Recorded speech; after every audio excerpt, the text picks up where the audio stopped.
কোরআনুল কারীমে ঘোষণা করে দিয়েছেন। সুবহানাল্লাহ বলেন। ইন্নামা ইয়াখশাল্লাহা মিন ইবাদিহিল উলামা, সবচেয়ে আল্লাহর জমিনে উলামায়ে কেরাম হলো আল্লাহর কাছে দামি। সুবহানাল্লাহ বলেন। কি আমি বলছি? কে বলছে? আল্লাহ কালাম বলছে। আর তাদের সঙ্গী হইতে বলছে। এরপরে রাসূল বলেছে যে পৃথিবীতে কোন আলিমান, তুমি আগে নিজে আলেম হও। নিজে কি হও? বলেন বলেন, কি হও? আলেম হও। কোন আলিমান আও মুতাআল্লিমান, কলবে আলেম হও, আও মুস্তাবিআন। তো এই দুইটাও যদি না হতে পারো, রাষ্ট্র থেকে শুরু করে পারিবারিক পর্যন্ত তুমি আলেমের পরামর্শে জীবন গঠন করে নাও। সুবহানাল্লাহ বলেন। রাষ্ট্র জীবন থেকে শুরু করে একদম সংসার জীবন পর্যন্ত কার?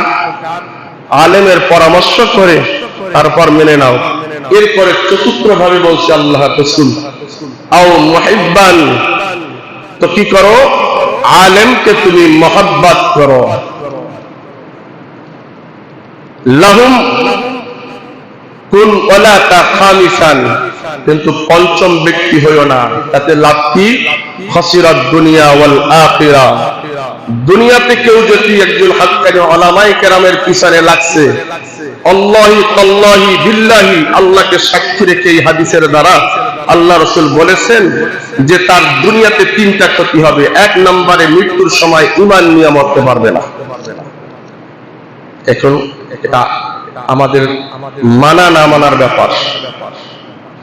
দুই নম্বরে তার ধন সম্পদ টাকা পয়সা থাকবে, এর দ্বারা কোনো উপকারে আসবে না। তিন নম্বরে ছেলে সন্তান নিয়ে তার কোনো দিশাহারা হয়ে যাবে, পেরেশানির ভিতরে আল্লাহ রাখবে, পেরেশানির ভিতরে রাখবে। আল্লাহ আমাদেরকে হেফাজত করে, বলেন আমিন। এজন্য ভাই, আপনাদের অনুরোধ